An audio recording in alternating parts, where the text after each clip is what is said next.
For the listener's discretion, this podcast contains strong language and adult themes that may not be suitable for children. These are not the views of the radio station or its affiliates.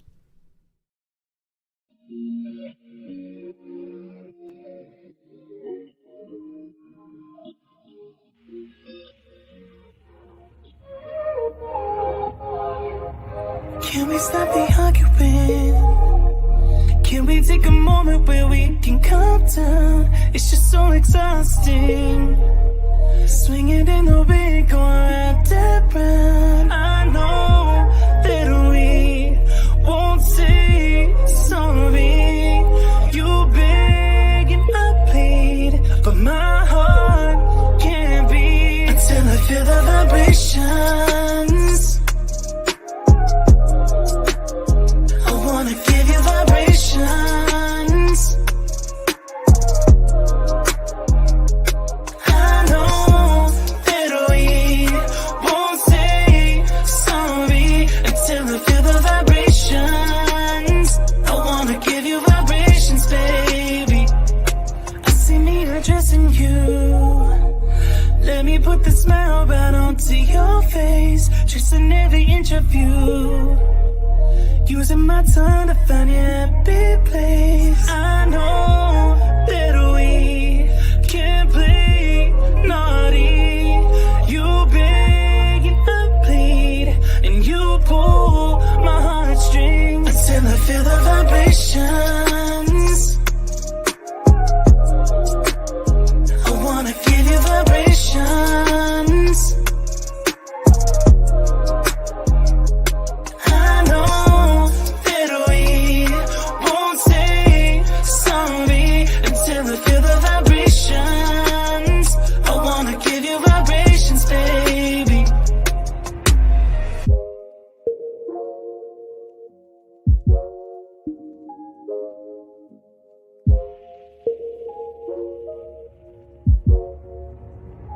Until I feel the vibrations. I wanna give you vibrations. I know that we won't say sorry until I feel the vibrations. I wanna give you. Oh, I have my microphone today. Hey. Singing it today. Wait, what is that? That's my lighter because you know it's time to light I my was gonna candle. say, I was like, wait a minute now. Hold it. You know it's time to light my candle. I won't forget to do that. Oh, as long as you got your Hello, Sally. lighter. Okay. Yes, you know. Hey, Sally. It's time to get down with first class candles, honey. First class candles, you know what time it is. For real. Michelle Tucker, come on, my pure bliss. I have to do it. Oh, I haven't figured out which one I want to keep in my office though. Woo. You know, yeah, because I got a few. Well, I got a few. Nobody believes you because they don't see it. Yours is like a magic mirror because we don't see it. Okay. Well, I'm gonna have to figure out a way of putting something up so you can see it. Well, you have a shelf behind you, so yeah. But you notice the shelf, right? You notice there's a lot of gear on that shelf. I don't care. Oh, I'm okay. That's probably the same response Michelle would give me. So, exactly, because you could take right. So let me just not say nothing. Yeah. Let me just not even say nothing. So there, first class candles right there. Can you have Catherine do a check for me right quick, please? Have her do a check for me. The boss said she wants you to do a check for her. Yeah. Please do a check for me while I'm lighting my candle on what I asked her to check earlier. Okay. Check that again, please. And give me a report. I'm going to check my candle. And as you know, our director of research, she has that link up there for you guys for first class candles. Make sure you go and give her some support. You know, if you guys are in college, okay, ASU, where can they find the ASU? Where can they find the ASU? At the student union. In what? in the vending machine. There's a In the vending vending machine just machines, for yes. right there. That's it. In the vending machine. What did she say? Only me. She can only hear me for some reason. Why is she only hearing me this time? I don't know. Did she tell you that? Say something else right now, Chris. Figaro, Figaro. What about now? Are you able to hear him now? Can you hear him now? Can you hear me now? Probably not. It's not allowance day. Can you hear me now? Can you? That's what the kids, they would never hear me until it was time for me to give them their allowance. Then they could hear me. All right. Can you hear me now? Can you hear me now?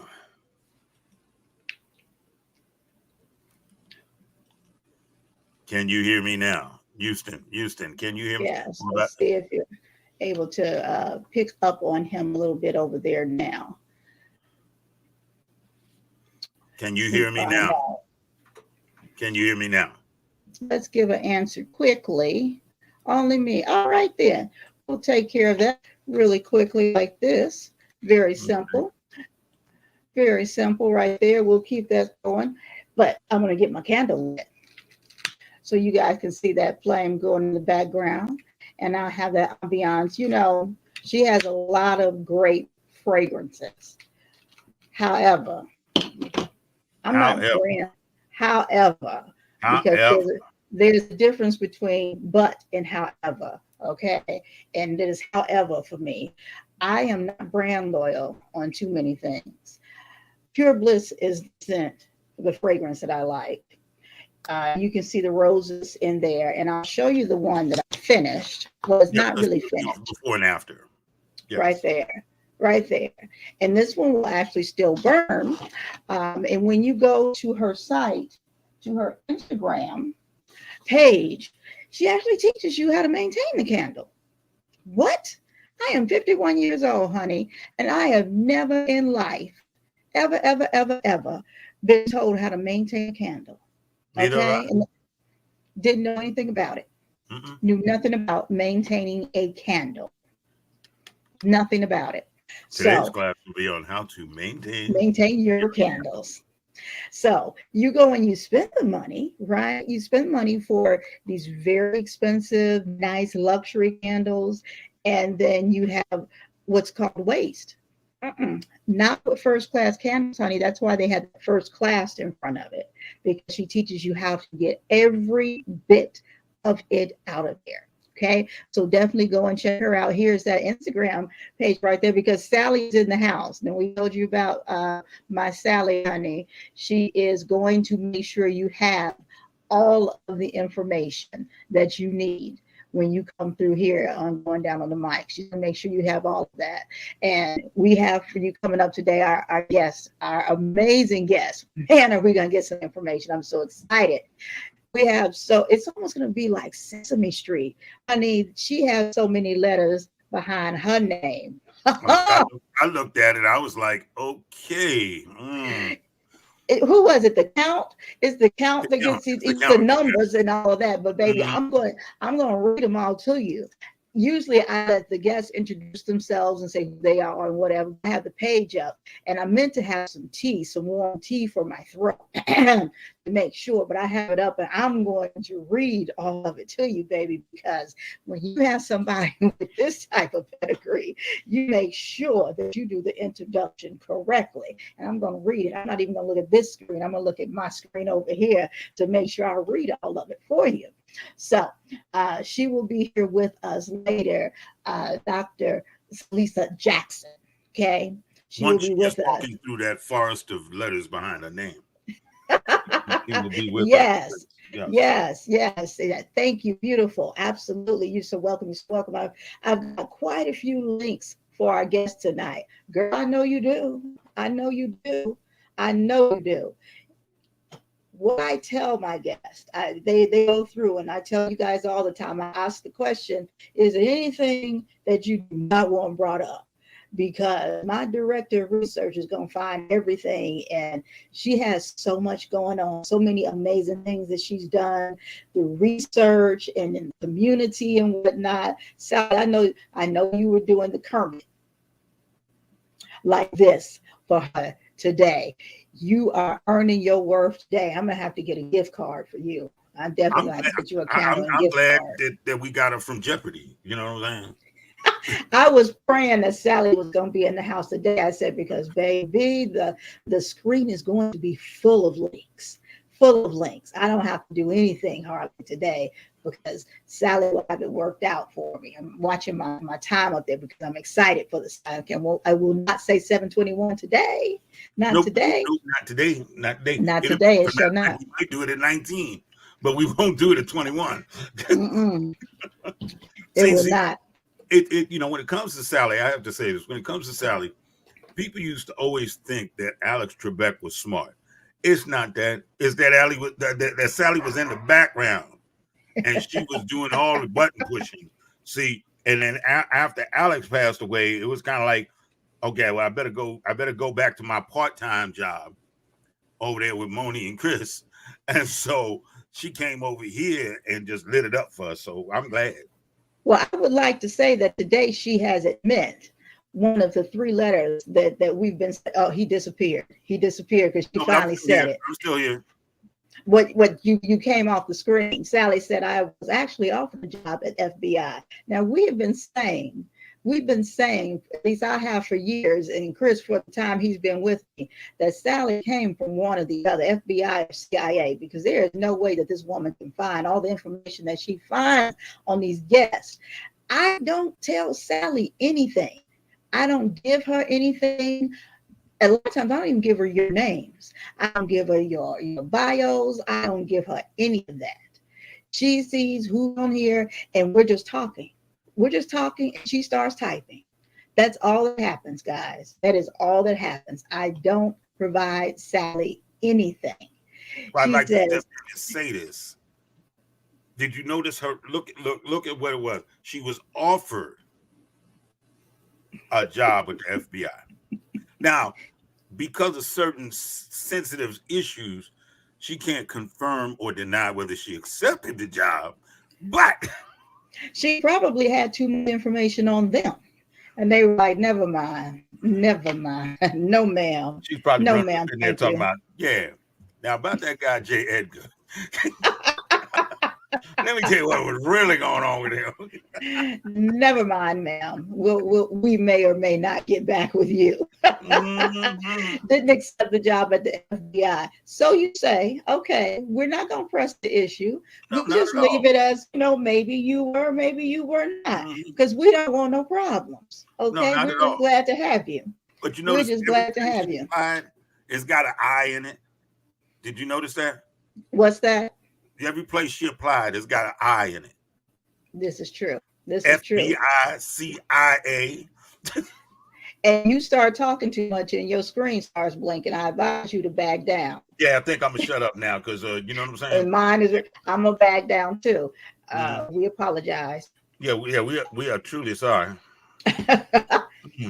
Yours were you. I have never had blinking issues before, but I apologize. It's all cool. We really don't want to know anything else except thank you, Sally. Get too close to the truth. Thank you, Sally. I'm not trying to disappear, end up with no little holes in my neck, any of that. My this next is all a game. Area 51. 51 is nothing but my age. That is all I know that it is. It's just my age. I can't remember back that far.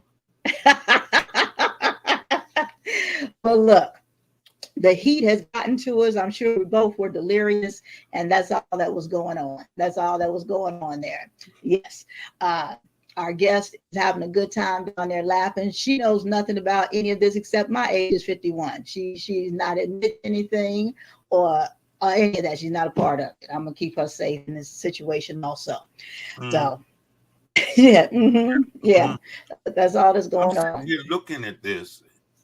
See, I could just see somebody rolling up on her and they say something smart to her. Like I can just see 5-0 rolling up on her. We need to see your driver's license registration. blah, blah, blah, blah, blah. And then she gets out the car very calmly, coolly. The fact that she got out the car is what the... Well, first of all, let me explain something to you. Before you write this ticket, Junior, please understand I got more letters behind my name than you have in your name. Now go right ahead. That's all. Yeah, the special license with the special hologram on it and whatnot. Yeah. Look, it's good to know people in special places. That's all I'm gonna say. I'm glad she's my friend and on my side. How about that? I have to secure my place with her. I'm not sure yet, but I'm hoping I can get in there somehow. I'm gonna say this, and Sally can testify to this. Sally was in the hospital, and I went to see her. I drove all the way out there, okay, and I got there, and the woman said, "Well, visiting hours are over." What the heck? I drove a long way, and I had some little dash that I put together for Sally, a little something in whatever. And so I called Sally. So she said, visiting hours over, I can't come in, this, that, and the other. She said, put her on the phone. Sally said she wants to talk to you. Wait, how's it go? Now, about that tax bill that you didn't pay last year. Okay. You will let needless to say, because right. the woman was like, no, it's over. She cannot, it's not happening, or any of that. And so, but it's Sally saying. So Sally Ann Francis is my real name, but Francis is a part of my middle name. I don't give out my real last name in the acting community. She said, but bottom line is, I was in there. The lady said, you can go see her for 15 minutes. What was I there? Almost 2 hours. I got in to see Sally, and Sally is she can, you can go. After Sally finished talking to her, I was like, okay, here's your pass. When I came out, the lady was gone. She had got off work and everything. I had been up there for so long, it was ridiculous. I said, I guess I know who got the juice. Okay. Look who got the juice. Okay. She just put up a whole answer up here. Okay. Basically, what she just told us right here in this whole thing was, I ignored it. Right.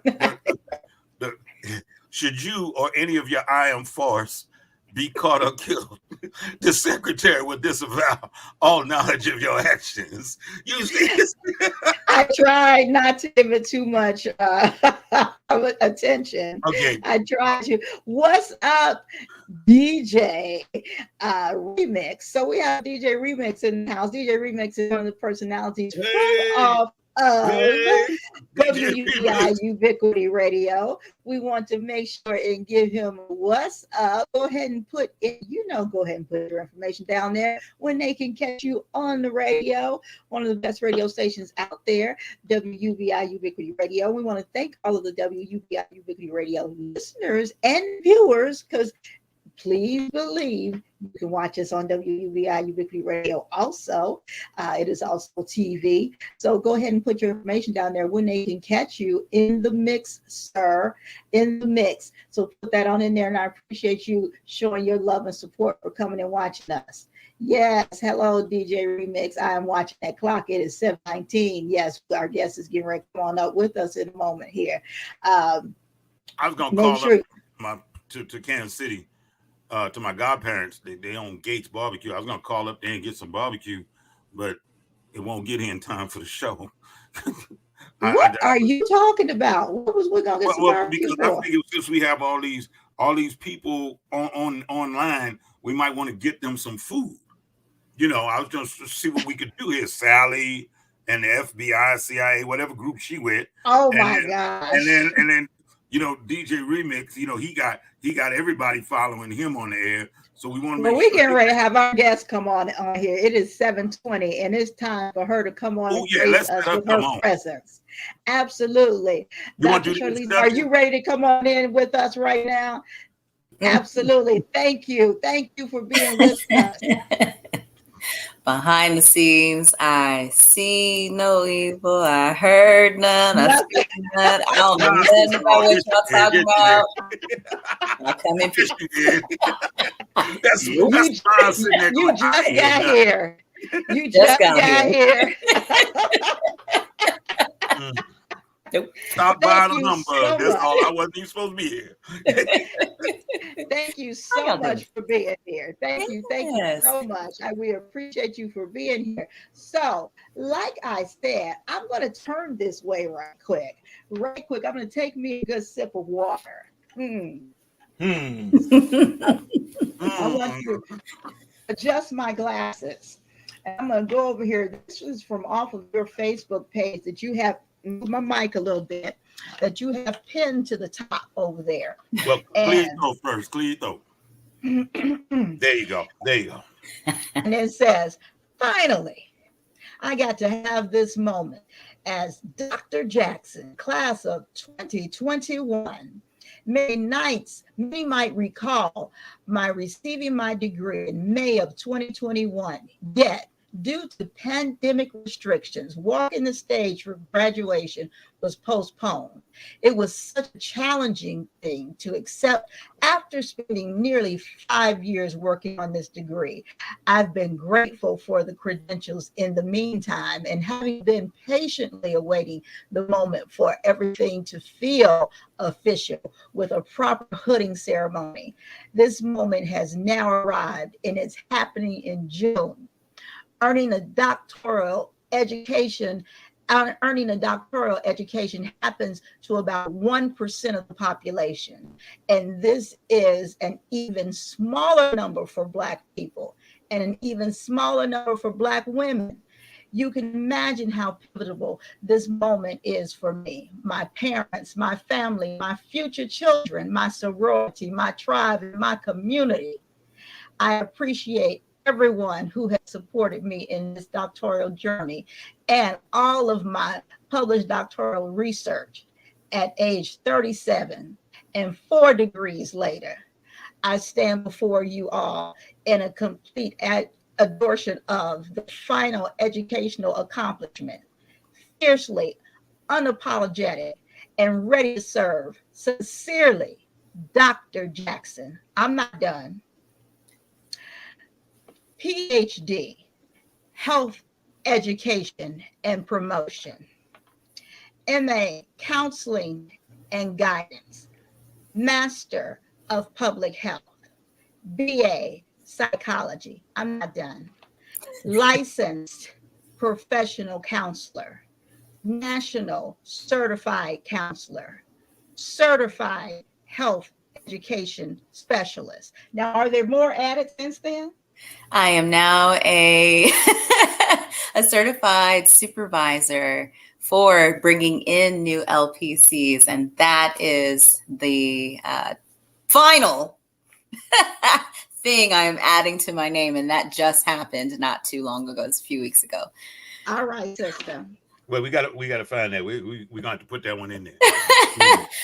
I am absolutely grateful for the introduction, and they all make sense, right? A lot of people get a lot of different things and they don't use them. Just a bunch of expensive pieces of paper that just kind of fall by the wayside. The intent was to make sure that they all blended in an intersectional approach of both mental health and public health to do behavioral health. And that is my jam, and that's my passion. So I'm glad you listed it all. I know everybody's like alphabet soup, right? And being able to recognize it. And, things just kept adding, which is very interesting because originally I was trying to be a writer. I didn't have any interest in college whatsoever. I was like, I'm going to write, I'm going to sing, I'm going to be a performer. And then I ended up in school. So it's kind of interesting. Well, technically you did write. You wrote a lot. I did. And actually here's the book, right? That just came out. I think that was dropped there.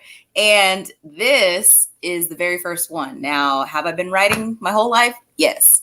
Has it finally actually happened anyway? Yes. So it's a full circle moment that even when you try to veer off the path and do something that you think is going to take up a good portion of your time, somehow things find their way back to you if you live long enough. And so I ended up being a writer anyway. So is that the book, Empowering the Broken? It surely is. Okay. See, I got it before you even put it up there, Moni. Yes. Okay. I mean, speaking as a person who is broken, I wanted to get a few copies of this. Do you understand? I appreciate that. Yes.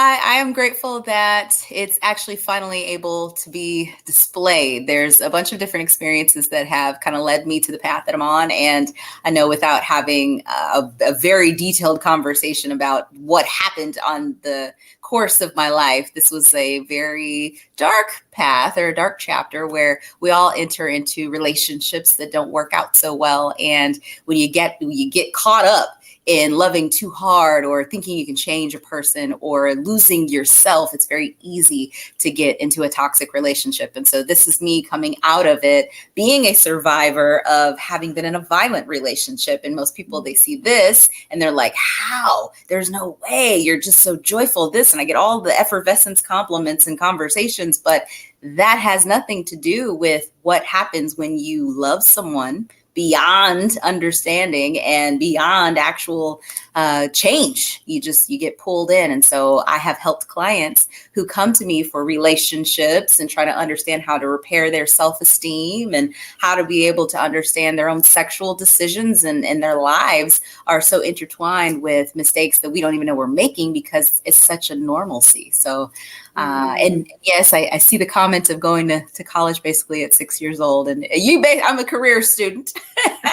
so yes, but yeah, it's a wonderful thing to be here. I'm grateful to be able to share this platform with you both and with anyone that's listening, just to be able to understand what drives a person to want to be in school and do all these different things and just create all these different certifications and ideas. And really you get tired of hearing you can't do that, or you don't belong in that room, or no, you can't have that, and enough of that. You just get fed up to want to do it yourself and to find your highest limit. And so I tried to go in that direction to find the best direction I could kind of get into. And I had no idea, if you had asked me when I first started, that this is where I'd be.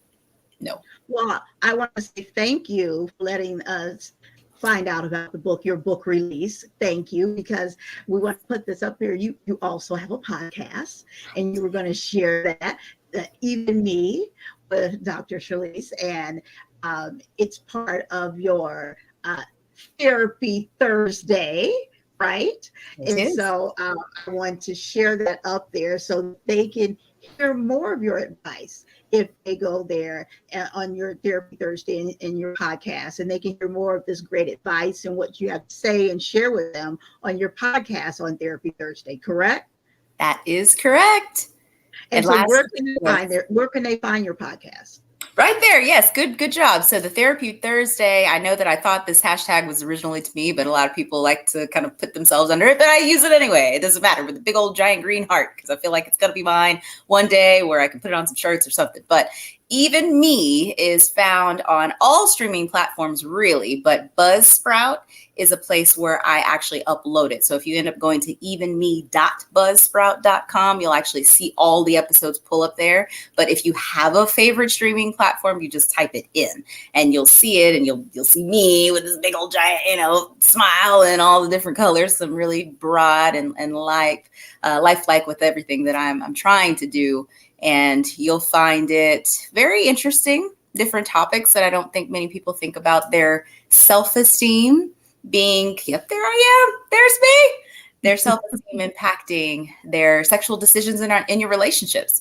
Most people probably don't recognize that how you feel about yourself guides everything. It guides whether or not you go to a medical physician and get checked out. It guides whether or not you get divorced and actually feel like you can do better. It guides whether or not you think you can have children or how you parent. It's all a part of how you take care of yourself and how you speak to yourself and what you actually do with your daily routine. And so everything that you could think of that's a topic of how do I have this impacting my life all turns into how you are impacted by your self-esteem, because I have been impacted by my own self-esteem in ways in which you don't even recognize. We put ourselves on the back burner and we think resiliency is the answer, and we usually don't make any time for ourselves. And if you happen to be of the BIPOC population, especially if you're a Black woman, you have been enduring spaces of not actually knowing how to put yourself first, because you're supposed to take care of the whole family.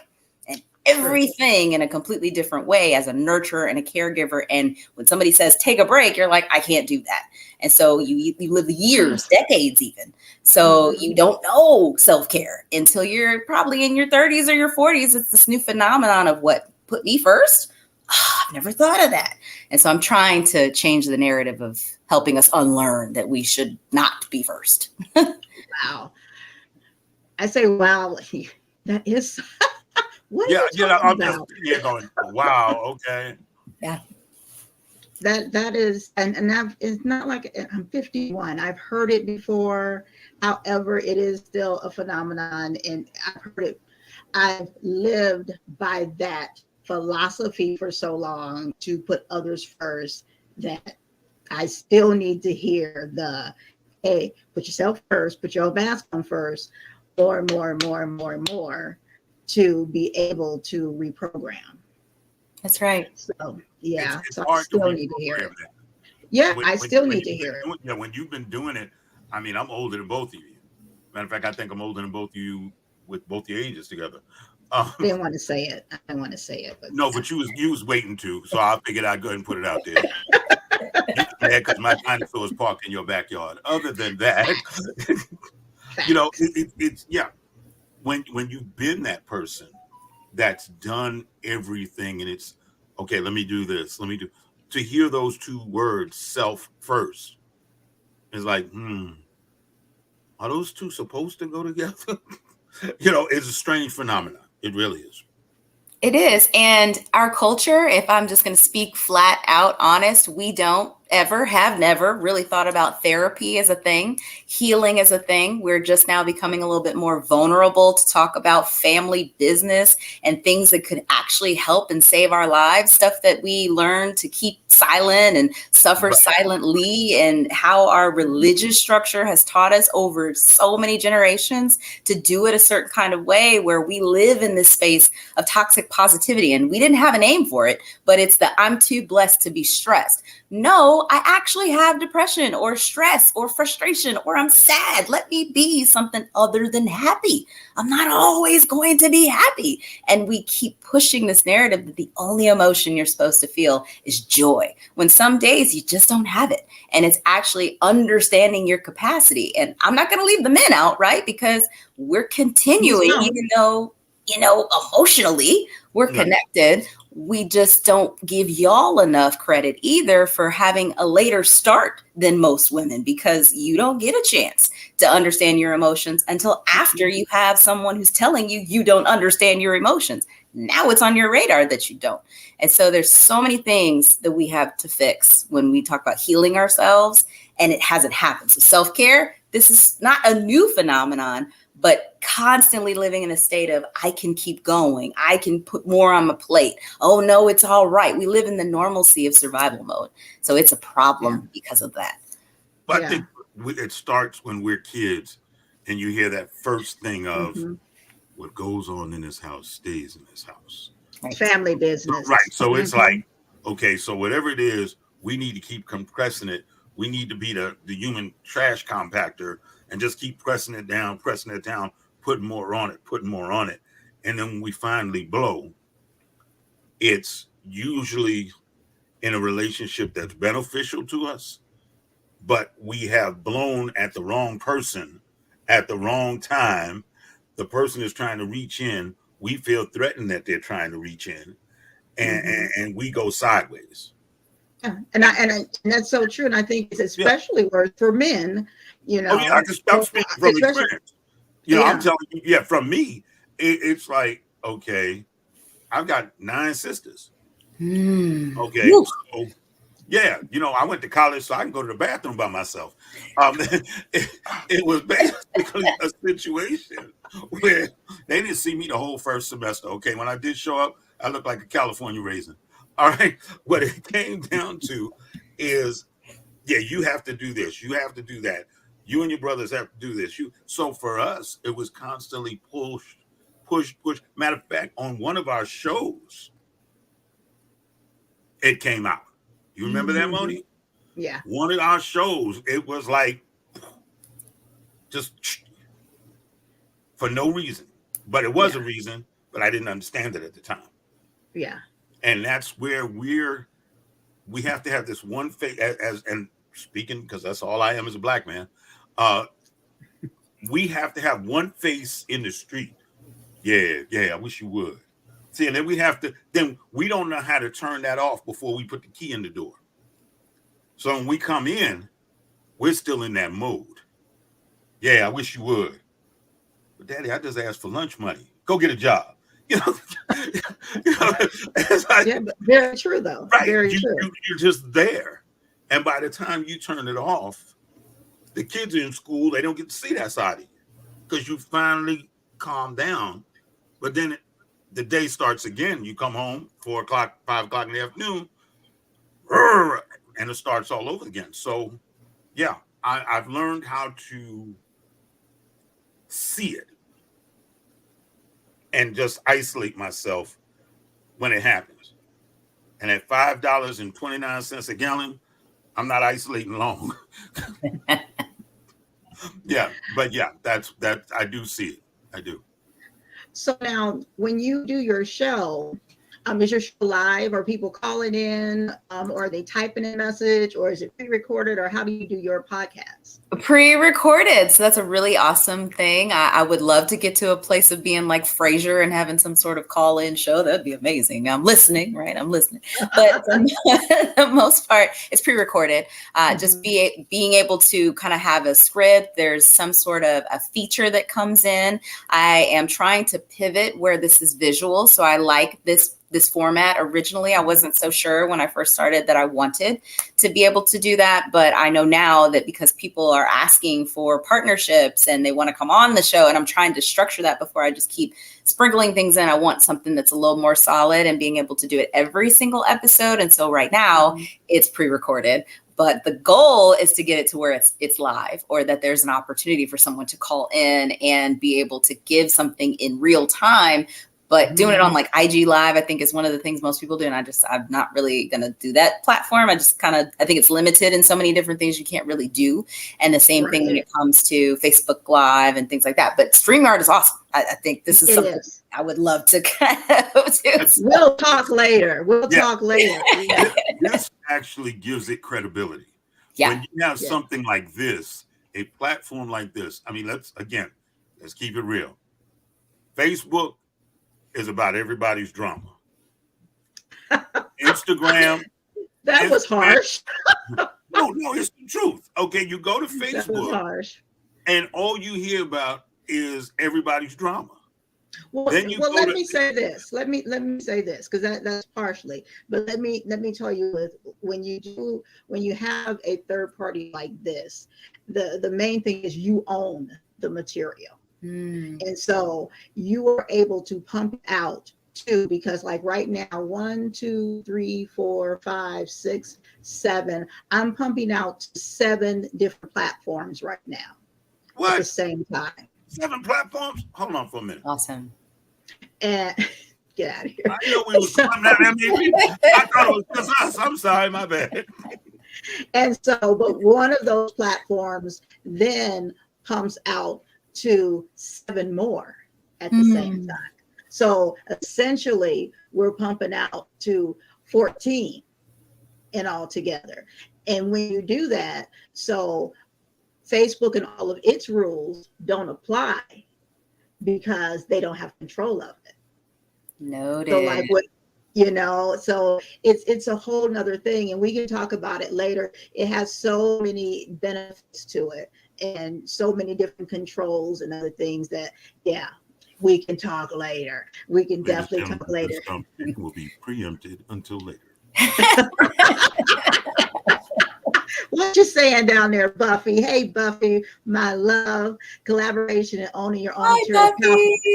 It very much so is powerful. It is so powerful. And I've made those mistakes. I haven't been doing this show since 2019. I made a lot of mistakes. We graduated cups and strings.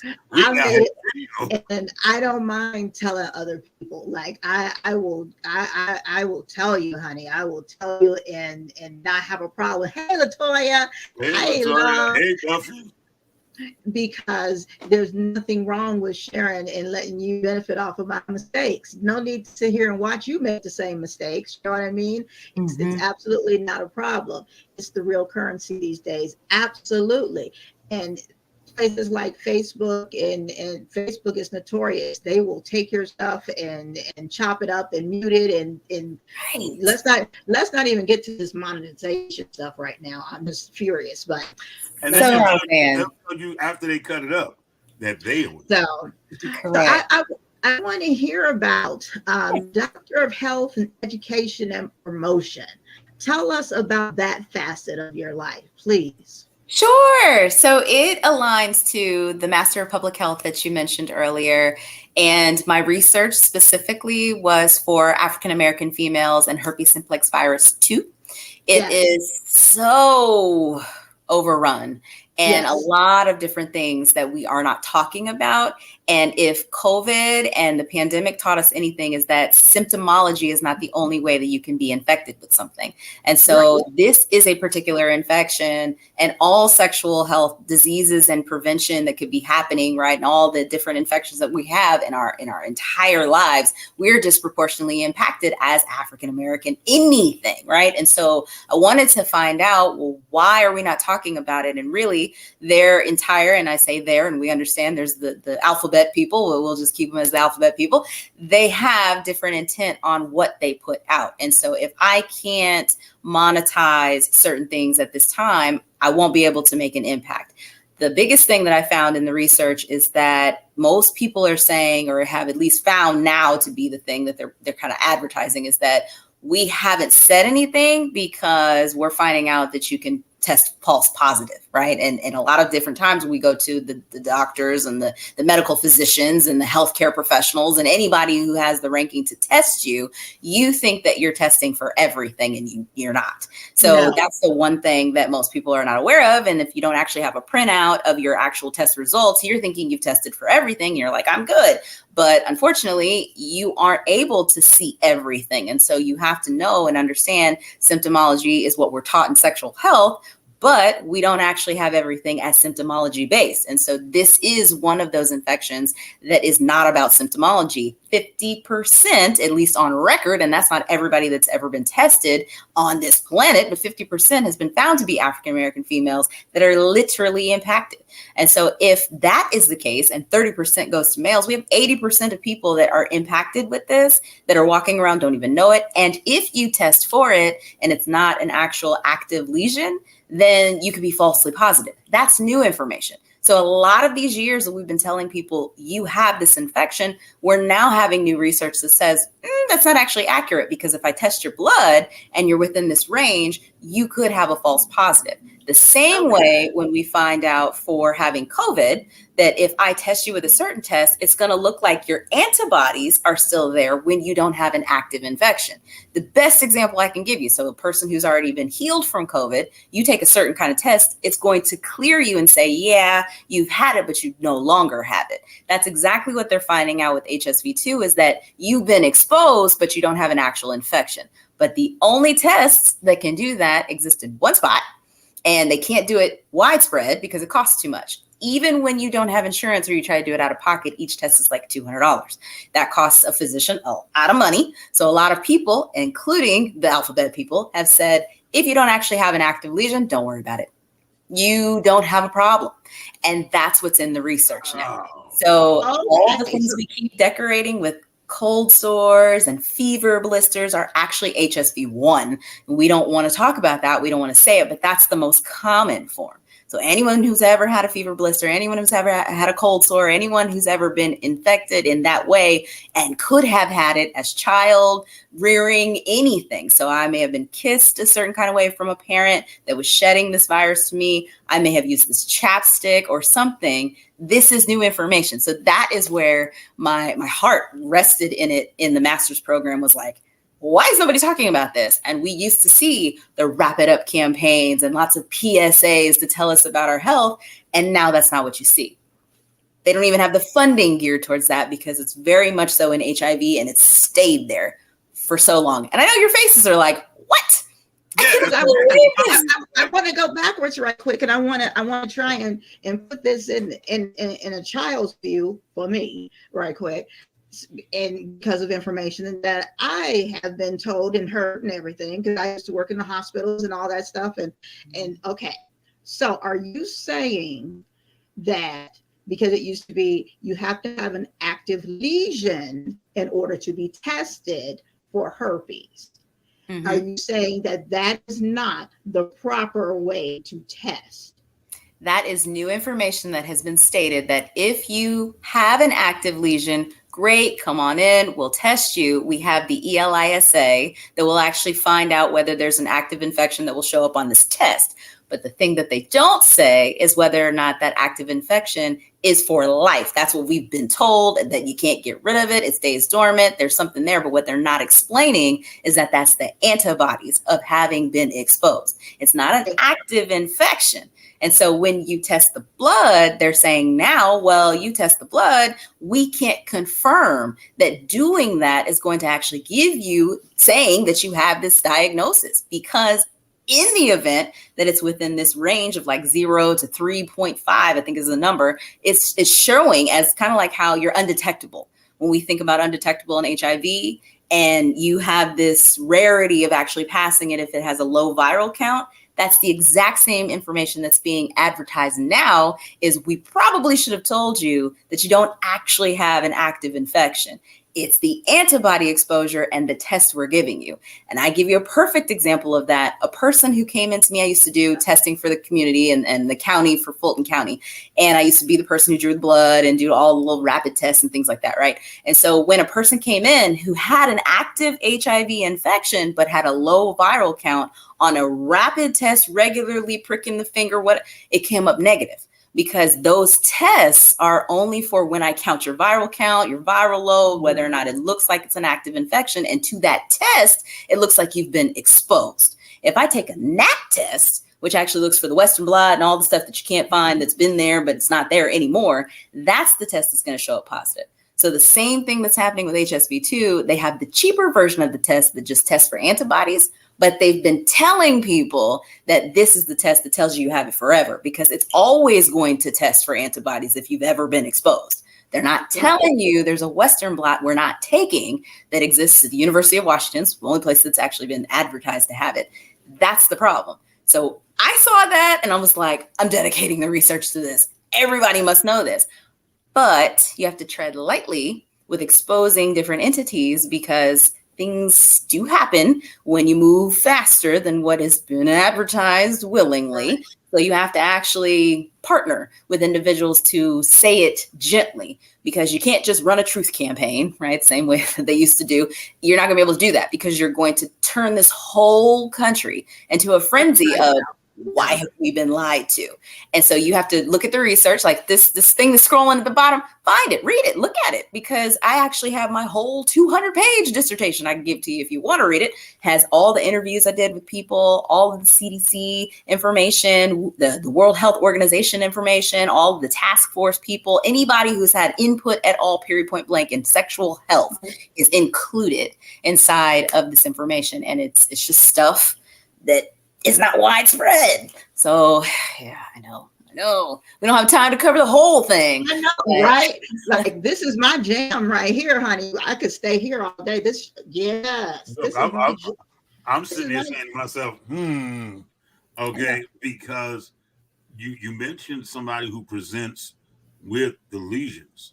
So now if the person presents with the lesions and the test comes back that they don't have the antibodies, you've done all the proper testing, then my question is, where did the lesions come from?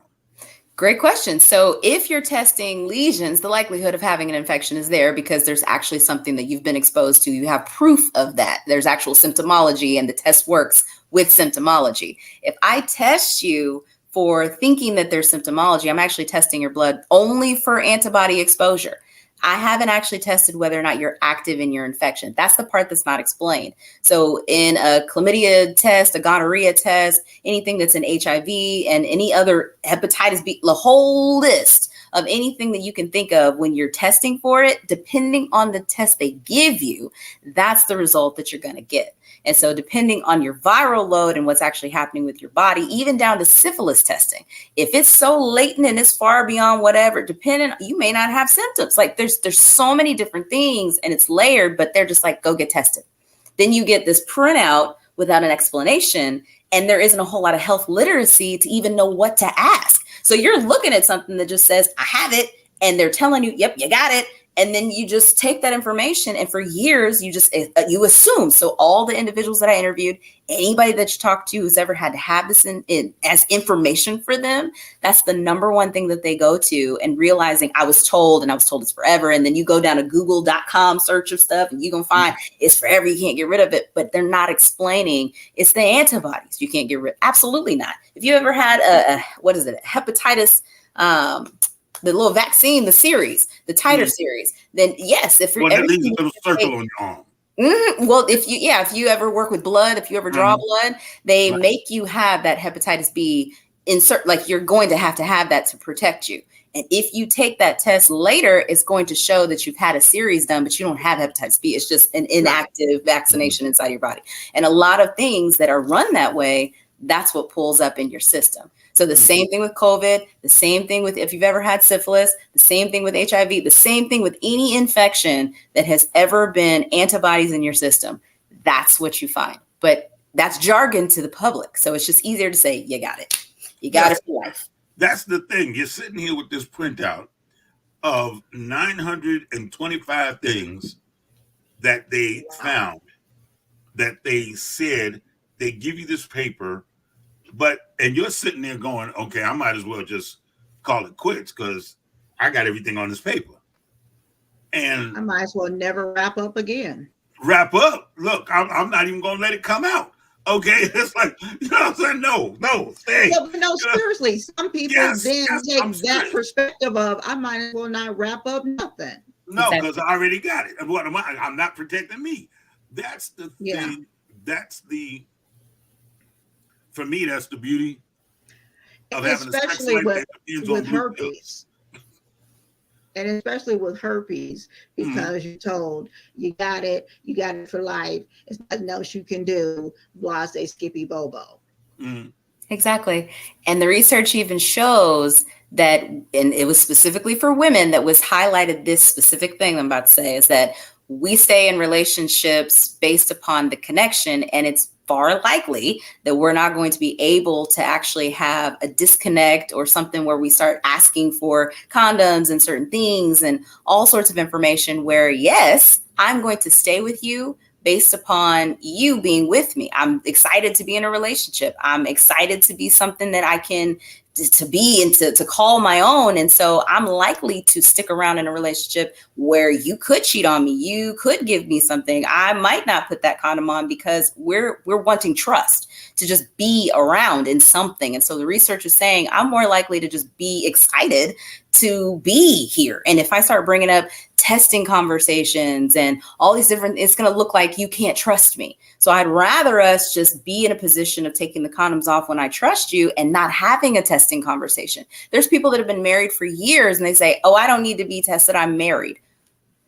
What does that mean? You only know your results. My results are not yours. So me only waiting for me to be symptomatic with you doesn't mean that you don't have something, right? And so I think a lot of us are trying to unlearn this idea of let me get tested regardless of my love for someone. Let me get tested regardless of what I think I can trust in this person, because it's not to be taken personally. It's to just say, I got to protect me. And this is what protection looks like. And our research is showing that I'm more likely not to protect me if there's love involved and there's commitment established. Then I'm all right putting myself at risk in a certain kind of way. And all of the research just guides to where love is not a condom, but it's being treated as one. That's a good statement. That's a good statement right there. Do you remember when we got married and I told you I had something of yours? Don't tell me about not getting tested. I got your book. I know every last one of these women's names up in this book. We're going down the whole list. Yeah, that's that's what you have to face. You have to face the history of that person. Exactly. That's the statement they used to say, no blood, no love, honey. That's Love what they and used to love. say. And then in your elderly community, it's a high STD rate because they think, oh, because I no longer have a cycle and, I no longer have this going on. We can just, hey, we safe now. Uh-uh. I will tell you, in my years of going, when I had my nonprofit organization back in Indiana, and I would often be in the senior centers. Oh my gosh. There's a lot of sex going on in the senior centers. Cutting up. But them folks ain't working on the night shift. They all down the hall, okay, hanging out, and the patients are just running rampant. Mm-hmm. I mean, seriously, there's a lot of it going on. And I mean, as you should be, live your life, have your time. But please close your doors. Can I just ask y'all to do that one thing for me? Close your doors. It's a lot of it going on. And I won't be walking down the hall seeing nothing, right? No, please. And there's education that definitely needs to go on in there also, because they really, really don't think that they need to protect themselves with condoms and different things like that because of their age. They don't. They really don't. Exactly. So very, very interesting with that. So what are some of the other things that you found yourself in the community having to educate and the interesting things? Because that right there has got me going. Oh, that one's got me going. That's a big one. Now, when it comes to just educating on how trauma impacts individuals, I think the main thing when it comes to sex health, it's a lot of sex health when it comes to public health. People are really interested in themselves making better decisions, but they're not really sure that they're connected in certain ways. And so when we are making life choices and life decisions and having sex health and trying to understand, trauma is so connected to everything. And so now in the community, it's, did you experience trauma with having a conversation about it? Did you experience trauma about wanting to come out to your family? Was there trauma with what was told to you that you could be in your life? Was there ever an understanding of these narratives and things that were happening of voices that don't belong to you?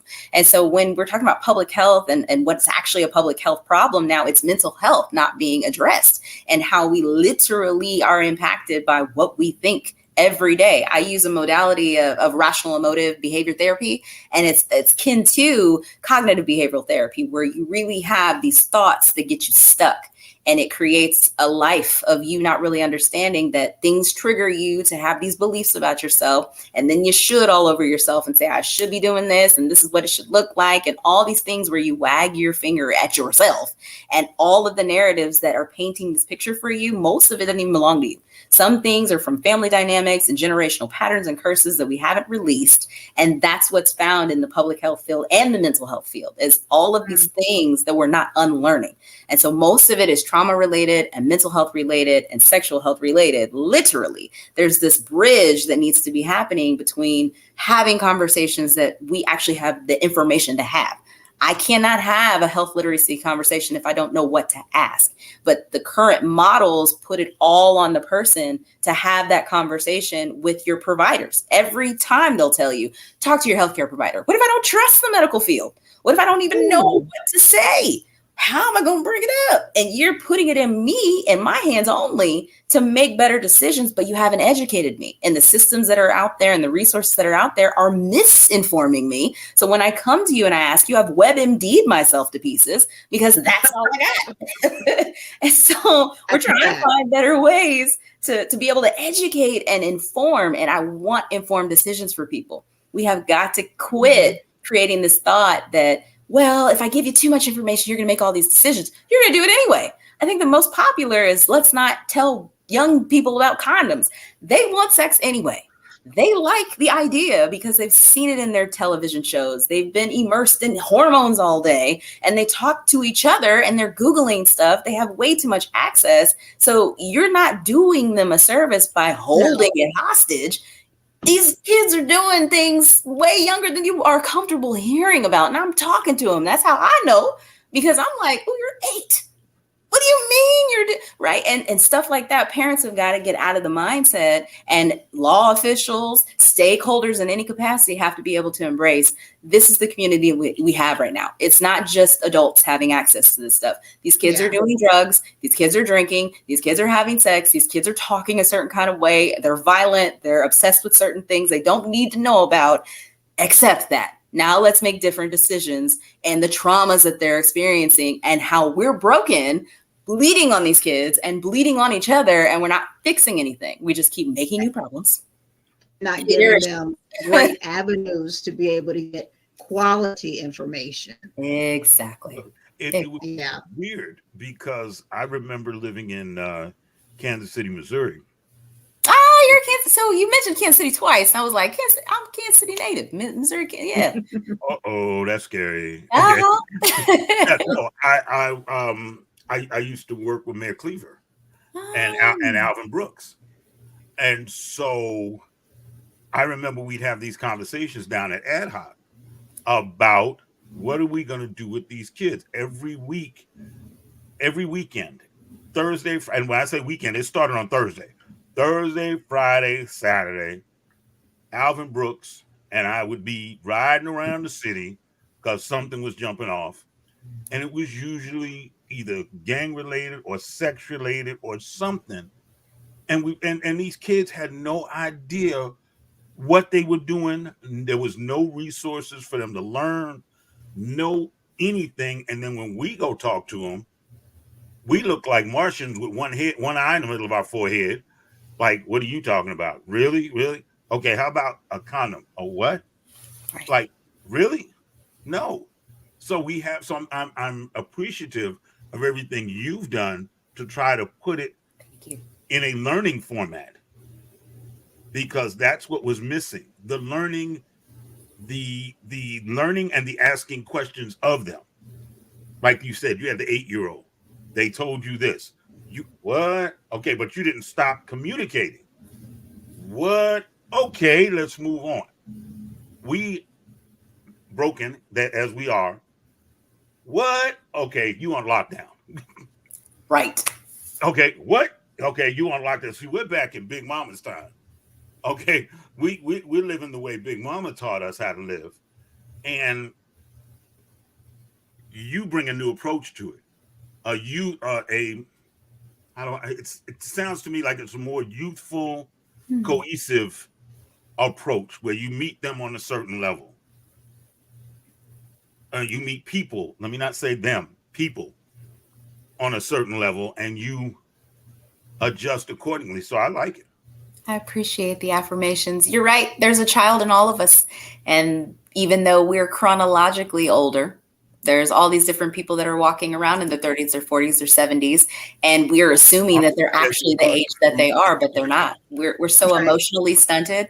Yes. Many of us are really still 10. Many of us are still at the age we were hurt. We're stuck there and we don't even recognize it. So many of the different things we're punishing curiosity, not realizing we're still in those spaces of being broken and hurt. And we don't know how to fix that because we're constantly judging based upon our age and the social milestones.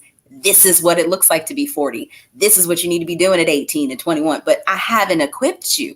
So I'm really emotionally stunting you every birthday you have, and you're still 10. And I'm thinking, well, you should know better. How? You haven't healed or gone back and grabbed that younger version of you. So you're right. You got to speak to the youth. You've got to speak to the version of everybody's youth inside them, regardless of their age. And that's the part that's missing is shaming individuals for being curious or not knowing or misguided. Like there isn't anything that you can just automatically assume to be correct. And until we fix that, our programs don't even honor that, then we're going to have continued individuals who grow up and then they birth individuals that they continue to misinform. And then every generational curse that keeps getting passed down, we're just undoing stuff where you have generations trying to heal, but they keep encountering individuals who don't want to. So we're so far behind because we constantly look at a person and we say, you are the age that you currently are and you're not. There's information you don't have access to, or you didn't know how to heal. So you're still there and blaming yourself for resources you didn't have at the time. And so it's very important to help people understand it's okay You know, there's stuff you don't know, and we didn't know it. We're just learning it, and we don't have to keep sitting up hoity-toity with expertise like, oh, I'm, saved and sanctified kind of energy. Like, I just learned this last week or last month. I have to get down to the level of saying I made mistakes too. I did the exact same thing, and I don't want to shame you for that. I want you to feel more empowered to make better decisions and actually be able to change the course of where you could end up if you keep doing the stuff you're doing. I don't want to tell you that you messed up because you didn't know. You're a product of who taught you and who showed you and what you were around. If I blame you for that, you've been listening to my conversations with one of my daughters. You really have, because we have every night we have that conversation. But let me interrupt you right quick, Chris, if I can, please, because I want to key in on something very, very important that you just did. That part right there, because I don't know if you even watched the show before, because I'm always with doctors with my MS, my lupus, and all that other stuff. And the frustration when you just said, I want to say, I'm sorry, or, I apologize, and I ain't always right, and all that frees us on the other side as the patient, as the client, to be like, oh, thank you, or not sit there as hoity-toity and look at you and say you're wrong. It's like, thank you for being human, because we sit over here and all these mistakes keep getting made that affect our lives, and we trust the clinician, and it's like we don't trust anymore, because all these mistakes keep getting made, and we're trying and we keep coming through the door, and it's like you keep effing up and not acting like it's affecting my life. Exactly. And so what am I going to keep coming in here for? Mm-hmm. Then you just keep going next. Right. And like, you didn't just cause a whole nother problem for me and wonder why I'm angry and I got a whole attitude now. What is your problem? What's my problem? And then when I go to complete off, then, let me write that note down. I got a note for you to write, that type of thing. It was real talk, though. Yeah. Exactly. And, those are the things that cut it off. And like you said, now it's a whole nother generation, because now I'm saying, or I may say, well, F a doctor, you know what I'm saying? You want to if you want to, or I may build that next generation that don't want to go, or they saw their mother go through the struggle. You're like, I ain't getting ready to deal with that mess. I saw my mama go through it. She tried, and look what happened to her. That type of thing. But then to see someone or clinicians say, you know what? Let me try and get this right. Yes, this system was jacked up. Oh, I'm sorry, or yeah, I messed up. To see the human being part of it instead of the white coat and just staring at me. That's it. That's the I messed up. Like, okay, it's my bad. Let me correct it as a parent. That I'm doing now. It's like, whoa, wait a minute. Right. Yeah, I gave you wrong info, and that was based on the deal. And you know what? My bad. And we're revisiting that, and that's helping.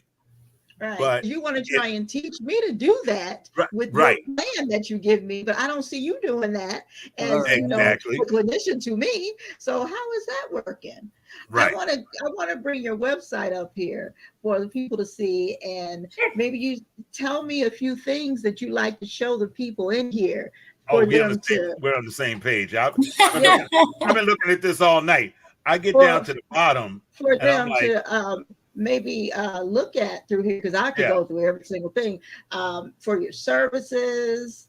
Let me bring that on up. Come on through services, because it's a beautiful website now. Thank you. I love it. Absolutely. Yes. With your counseling, website, training. Mm-hmm. Click here for more information. Go all the way over to the book. See, that's what got me. Click all the way over to where it says Author's Corner. Well, I'm gonna click each one because we have you can get to your podcast right here too. Okay. Mhm. And Look at here. I used to have it streaming on the page and where you could actually just go through it. And then I ended up just having it linked to like send you directly to Even Me website. And the same thing with the book. It used to be before there were pre-orders where I would sign them. And now being able to, I can still probably add that back because people are like, I want a signed copy. I'm like, oh, well, I can add that back. I just sent you to Amazon, maybe people. But yeah, what you're looking at, I mean, there's been just different panels, different discussions.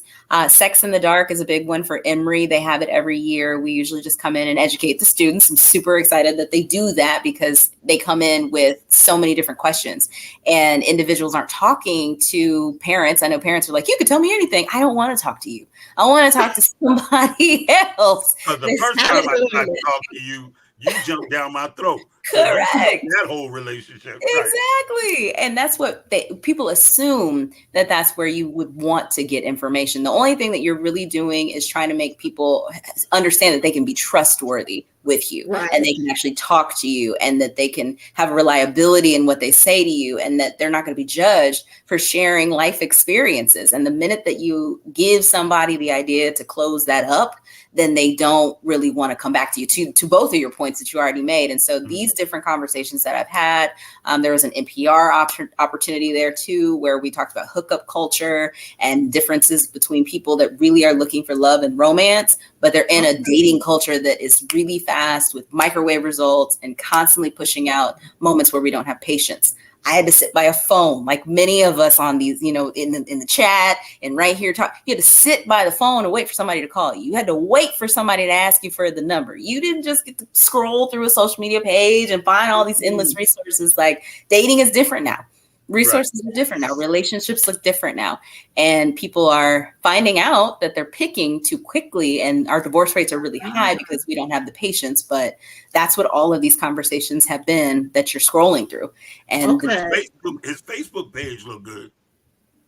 You said what now? His Facebook page looked good. Oh, that's how they're judging now.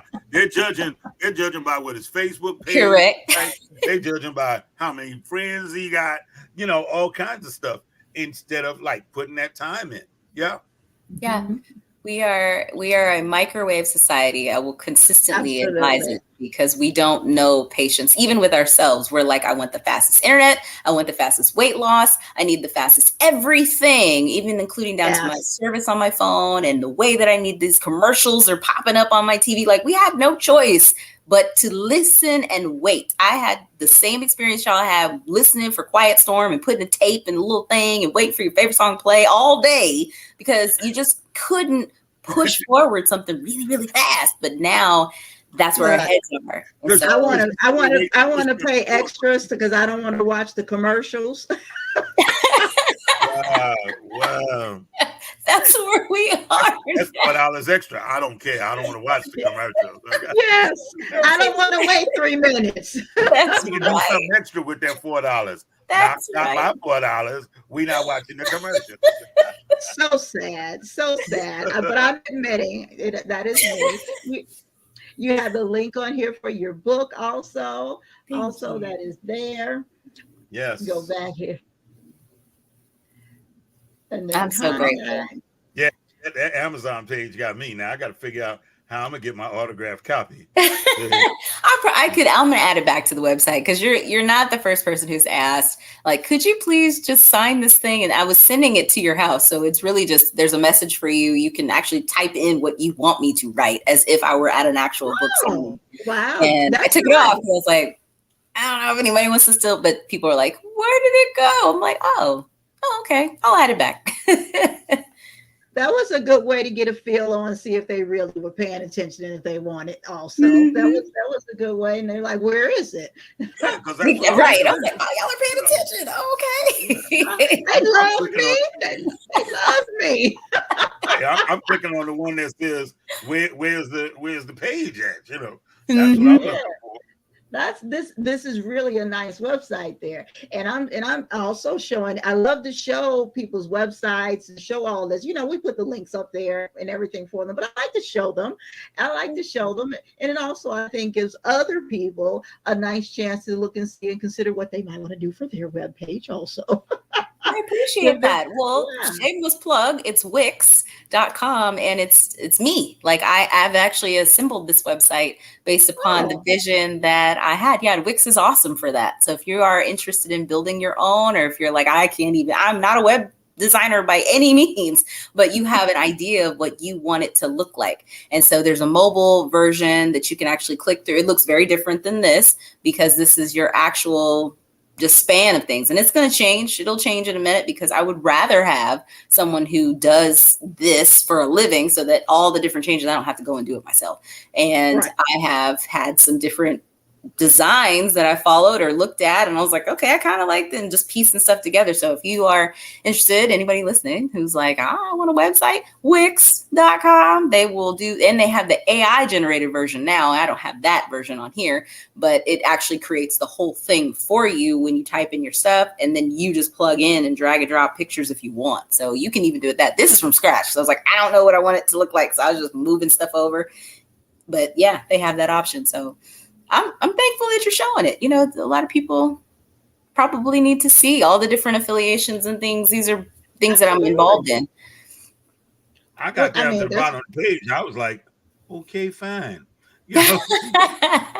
All the groups. So anything that's going on in the community, all the different projects that I have created, all the different things that I'm interested in. There's something for Divine Nine that will roll out recently, advised information. It will come out to be able to help with mental health, because that's a part of what I'm interested in, right? And we don't understand the capacity in which we serve mental health individuals all the time, and things that are related to that. And so it'd be great to tap into our organizational groups that are led by individuals that are stakeholders of people who are disproportionately impacted. And Divine Nine is one of them. It's a Black Greek letter organizational group for anyone who's listening doesn't know about Divine Nine.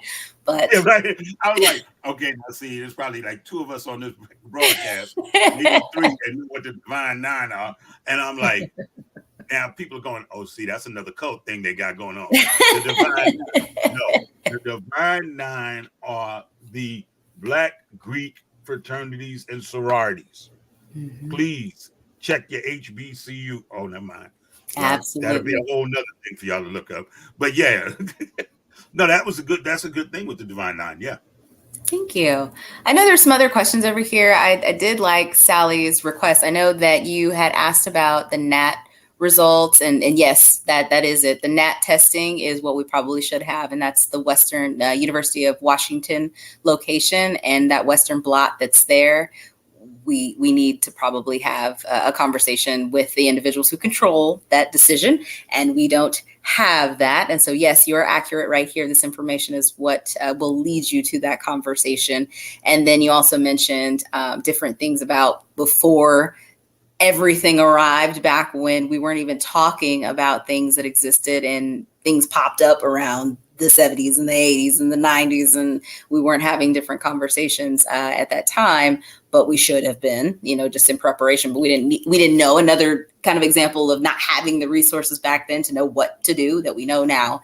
And then everything else that you've mentioned about filters and too many things that just disrupt our authenticity. That's what a lot of people talk to me about with their self-esteem, is impacted by this fake version that you're comparing yourself to. You don't even recognize that the version of beauty that you're looking to be isn't even real. There was a whole conversation that this woman implemented, and I know we're running out of time here, but there's this conversation that this woman implemented, and she put it on her page. No, and we're I posted it. We're not. We're not. Oh, okay. They watch this over here, right? Yeah. So she posted something, and I reposted it for her, and it wasn't, I don't even think that I thought about the impact, but she was saying that she had an idol. She asked this idol to speak, and she spoke to her, and she had followed all these different pictures on her page. And she was like, oh my gosh, she had red bottoms. She just looked so fabulous. I needed to have her as a person who would speak at my event. And so the same day of the event, she was contacted by this person to say that she was sleeping on a couch and she was about to get evicted. addicted. But on her page, she had a lavish life of all the purses, all the shoes, all the cars. And she literally lived up to this like lifestyle that she was a part of in our minds. But then when she reached out, this woman reached out to talk to her about that lifestyle she thought existed. The woman's telling her it's fake. You know, I'm about to lose my job and my house. And like, I don't even have these things. And so the same thing about your esteem and the ways that you're comparing yourself and the ways that you're trying to maneuver and live your life are compared to someone else's highlight reel all the time. And you're not even registering that you're coming to services and therapy talking about, this is what my life should be. These are the milestones I was told I need to have. I don't have the right kind of job. I don't have the right kind of body.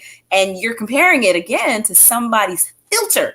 So to your point, Sally, yeah, too many filters. You don't even get to see who this person is. And we have been destroying our regular bodies and our regular minds and things, thinking we have to catch up to where surgery is like a thing. It's in now to be that, to where you could actually be working in the gym and doing something for you and actually have an authentic way that you look, but you're being compared to the BBL and the person who's looking at you and trying to size you up next to the other person. And is this real? And does your face actually look like that? And catfishing was an indicator a long time ago. And we laughed it off like, oh, that's wild. But now it's a real thing. No, I'm laughing. And Moni, you probably have a good idea why I'm laughing. I'm when I'm not sitting here with Moni, I'm actually a professional photographer. Oh, love it. And one of the craziest things is you get to see these models after they get their makeup on. I get to see them at 4:00 in the morning. Okay. It's not the same person. Truly not. You know, and it's funny because and what you're saying is exactly the fact. Everybody's living off of this page. They're living off of this creation that they've made. And then when something goes wrong, boop, now what? Well, I'll tell you what, because I deal with the other because I deal with the other side of it on the professional side. Yeah, you're the makeup person. So know truly how ugly they are when they see you. Watch your mouth. Watch your mouth. We don't use that word. I'm sorry. That's right. And that's exactly thing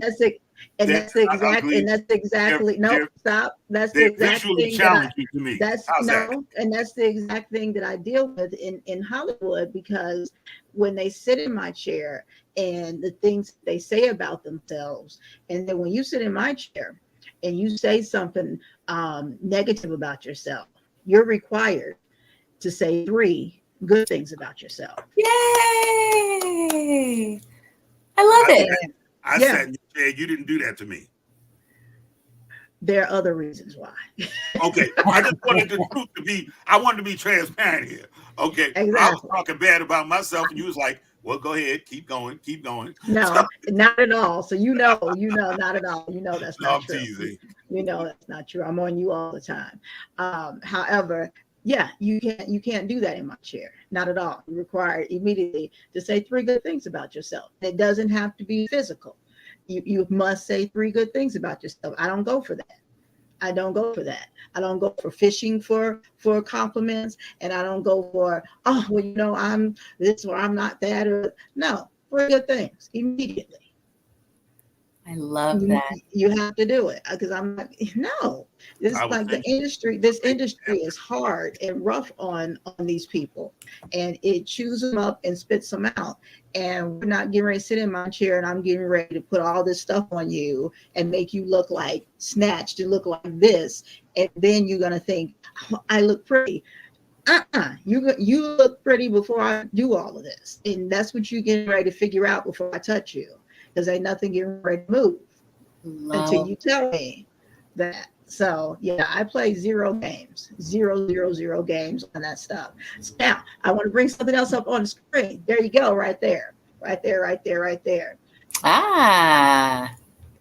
So for the people to see, so you all can talk about it a little bit more, so they can understand exactly what that is. I brought that up on the screen. The divine nine. Yes, Yeah. I am a member of Zeta Phi Beta Sorority Incorporated for anyone who is interested in what I'm representing, right? That's me. So brought that up. And then uh, correct me if I am wrong, because I did have the site up before. I don't know how I lost it. Headquarters is in Carmel, Indiana, I You said believe. what's The, in? head, the headquarters is in Carmel, Indiana. Oh, for I Zeta believe. or for No, no, no. MPHC? For NKC, the headquarters is in Carmel, Indiana, I believe. It depends. So there's MPHC National Panhellenic for all of us. And then right now, like say, for example, there's an MPHC of Atlanta, there's an MPHC of different cities and spaces. And so if you're interested in each one of them, they have their own location. And then you have the headquarters of MPHC. And you also have the headquarters of each organization that is also sharing certain areas of the headquarters of MPHC. Oh, you got deep on me. You got deep. You got too deep on me. The one I pulled up said, well, see, I'm originally from Gary, Indiana. Oh, yeah, I know some Gary folks. And I went to college in Indianapolis. And then once I got rid of my boys, we lived in Carmel. And I was like, Carmel? Okay. Okay. I looked down there and I was like, okay, I didn't have a clue that was in Carmel. Okay, so I felt a little connection there, but now it's gone. I thought that was the headquarters, but now the connection is totally gone. It's totally gone. Okay. There's many things that happened in Greek life that built themselves in Indiana, in Indianapolis, absolutely. So there's different areas that both sides got it on top of different things that we've done everywhere. So I think probably some prominent places that you're interested in or have been to have also happened in your place of origin. So there's look at her trying to make me feel good. Mm-hmm. So really it's in Illinois where most of their stuff was created. So if you're part of the Midwestern region, this is where, yes. Kansas City so this is representing the Midwestern part of it. So what actually happened where you saw it, I'm not certain, but I know that at least on the Illinois side that we started there. So there you go. I was going to show you sorority, but I was going to make sure I showed you blue and white there before I left. I had to do that. Yes, that's a Zeta organizational leadership conference that I just attended to make sure that we're advancing ourselves in the highest form of our sorority. And so they created a space for us to be able to do that. And it wasn't always in existence, but they felt like if you need to be equipped to lead, you're going to need a program in order to do that. And so this is the 11th cohort that has come out. So they've had it happening for the last 11 years. And it's been amazing that I was able to be a part of this process, because what that means is now I get to continue to advance in my sorority in different positions. Right now, I am our Southeastern Regional Mental Health Coordinator. I was just recently appointed to that. And so thank you. Yes. That's for the Georgia area, Florida, South Carolina, the Bahamas, Trinidad and Tobago, and the Virgin Islands. And so all of those areas I'm responsible for their mental health. So I'm really excited because all of the mental health stuff that is happening for my life right now it's been about the last 18 months or so. So there's this big boom of stuff. And that's kind of the point that I'll leave us on, is really understanding that you have to plant these seeds with intent. Good intent, just knowing that you've spoken it. The law of attraction tells you that you just speaking it and saying it is a part of it already being done. Now you just have to see it through. Now you just got to walk the path. So it's almost like I'm on the path right now. I speak the thing I want, and then it's kind of just thrown into wherever you're going to end up. And you just have to walk in that direction to find it. So almost like somebody took your keys from your car and just threw them in the middle of the woods. Now you got to walk to find them, and you're going to find your keys again. You will. You're going to find it. And that's the exact same thing that happens with what you speak. And so I've been planting these seeds and doing these things and completely forgot, like, oh, these are things that I've planted, and with good intent, continue to follow that direction. with what you're good at versus what you're called to do. And a lot of us have a resume of good ats. And when you ask, what are you and what do, we lean right into the role of who we are on a daily basis and what we do. But most of us are not in what we're called to do. And so you get lost in this purpose that you don't know and you're trying to find, and your happiness is in your kids and your happiness is in your career, and it's not in yourself because you're doing what you're good at. And so a lot of us probably could spend a lot more time trying to find out what we're called to do. Why are you here? Why have you been given life every day you keep waking up? And if you're not in that lane, then it's going to be a lot harder to get these seeds to reach harvest because you don't know what you're planting. You're just like, I want money. I want whatever. And you don't know, there's nothing targeting exactly what you feel like is going to come to you. So what I've been doing very intentionally is speaking what I want and what I like, and then asking if it's in the design of what I've been here to do. Because I can ask for a Maserati and I can ask for me to move to Spain or, all these different things. But if it's not in the design of where I'm supposed to go, then I'm kind of doing this in vain with all the wants, as if, the universe is some genie or my prayers are supposed to fall in alignment with the 3 wishes, right? And it's really me saying, I want to make sure that what I'm here to do, I actually spend my time in that direction. So I don't have to keep doing these U-turns, and I don't have to keep getting to these brick walls and turn all the way around because I decided to be hard-headed and take the wheel and go in the direction of what I'm good at and just keep taking the job because I need the money I was like, I want to be in my purpose. I want to wake up on a Monday and not recognize that it's Monday. I want to be excited to actually do what I'm supposed to be doing. And people would have a far less attitude every single day being upset about, I got to do these things because you're not in what you are supposed to be here doing. That kind of cohesion in your life releases so much, and it creates a different level of peace that you won't feel until you're doing what you're supposed to be doing. And a lot of people are like, how do I get to that? I have no idea how to get to that. And literally, God will always pull us into our purpose. Exactly. That's exactly right. And you are thinking in your head, you can only see the vision that's ahead of you. There are things on mountains that are looking down saying, you don't even realize what's on the other side of that wall. You don't know because you can't see it. So you're only throwing out goals based upon how far you can see. You're not actually saying, let me just speak it and then hope that the path I go to or get to is going to bring it to fruition. And that's the part of your faith or your understanding or just the belief in yourself that brings stuff out of you. And so if you're constantly, even right now, if you're trying to think about what you're supposed to be doing with your life, are you in what you're good at or are you in what you're called to do? And if both of them exist together, that's awesome. That's the beauty of what, we want. But you really want to make sure that you're not in a role that's been assigned to you because you're really good at being a mom.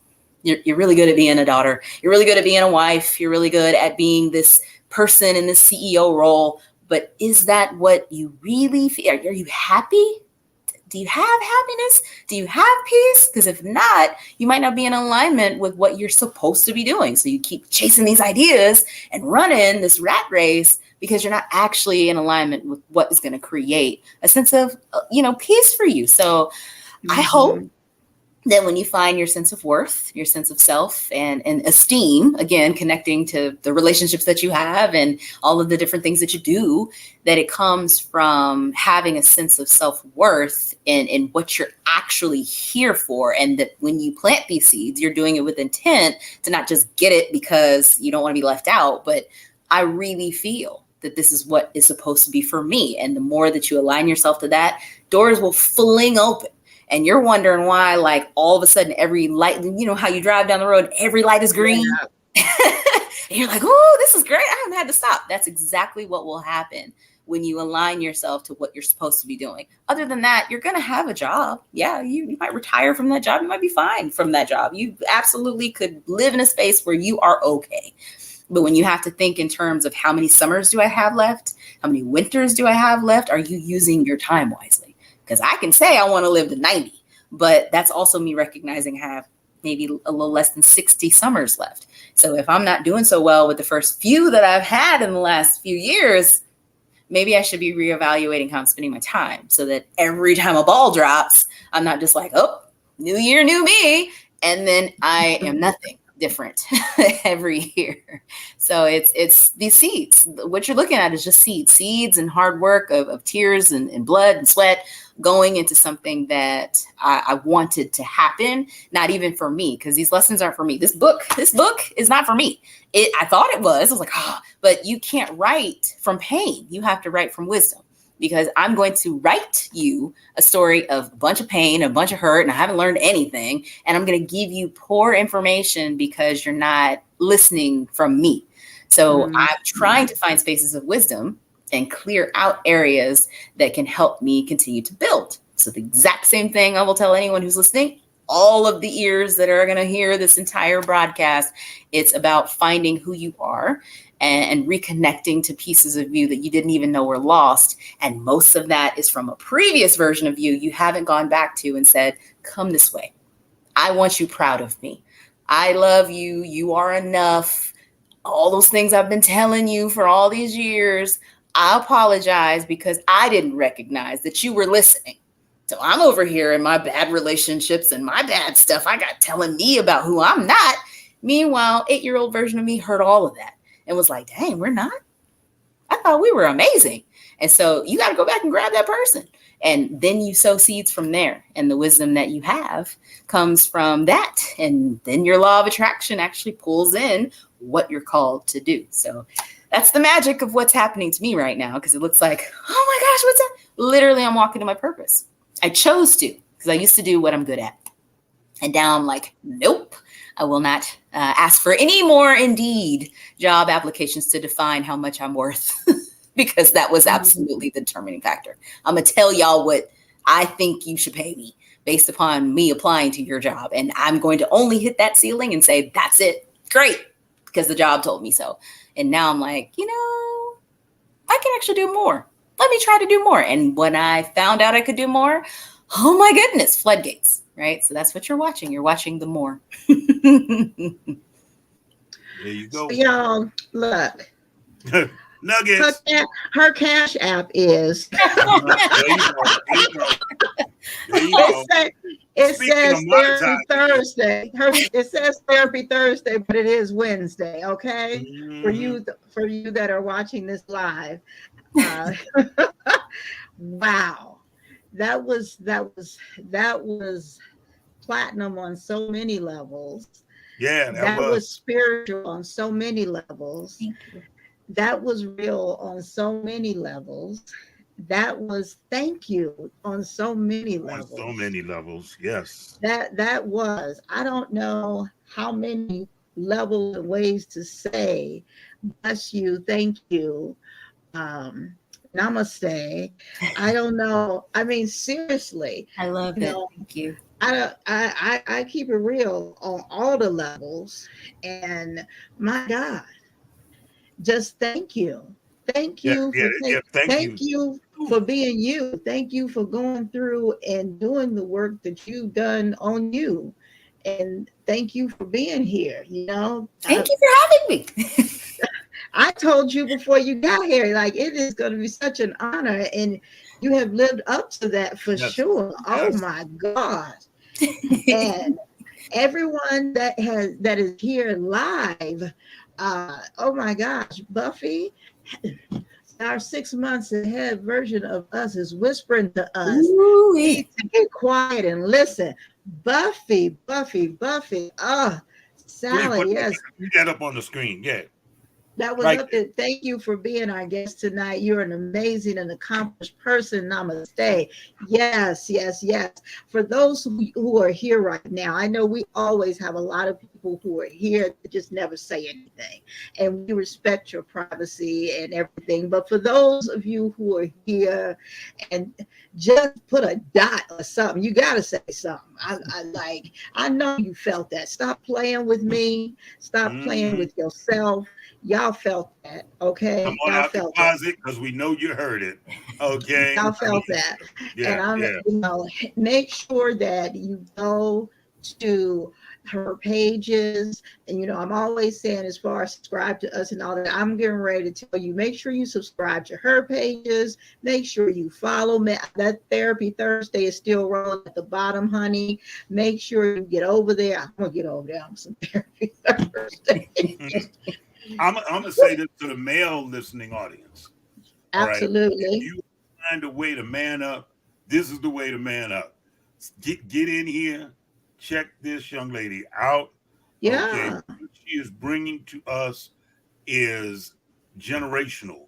What she is bringing to us is a new way for us to break generational curses, for us to break away from our violent attitudes in a lot of things that we don't know about. Please check this young lady out. Look at this. There's something that you didn't see here tonight. It's because you weren't watching.